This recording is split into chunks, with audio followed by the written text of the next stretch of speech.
হাওর মানে চারপাশে পানির জলরাশি আর পর্যটকের আনাগোনা। তবে এই হাওরের চিত্র সম্পূর্ণ আলাদা। এখানে চারিপাশে সবুজ আর তার মাঝে রয়েছে মাকড়সা ফুলের গোলাপি আভা।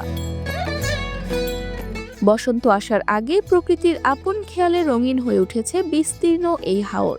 আমি আব্বুর সাথে এখানে এসে অনেক ভালো লেগেছে। এখানে অনেক সুন্দর সুন্দর ফুল।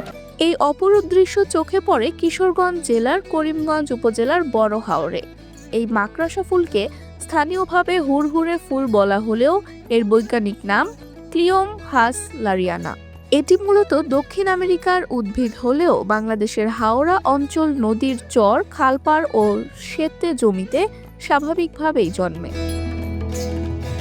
মাকড়সা ফুল সাধারণত আগাছা হিসেবে বেড়ে উঠলেও অনেক দেশের শোভা বর্ধনকারী ফুল হিসেবে চাষ করা হয়।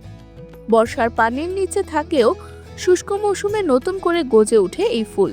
তারপরেই ভরে যায় পুরো এলাকা। হাওরের কাদামাটি আর পানির ধারে আপন মনে বেড়ে ওঠা মাকড়সা ফুল যেন প্রকৃতির নিপুণ শিল্পকর্ম। যাতায়াতের কষ্টের কারণে এখনো এই সৌন্দর্য অনেকেরই আড়ালে রয়ে গেছে। তবে প্রকৃতি প্রেমীদের কাছে এই হাওর নিঃসন্দেহে এক অজানা রত্ন।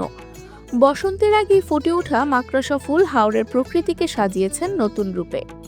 তাই হাজারো বিপত্তি পেরিয়ে দর্শনার্থীরা ছুটে আসছেন এখানেই। Mehjabin Khanam, revolution 24 news desk.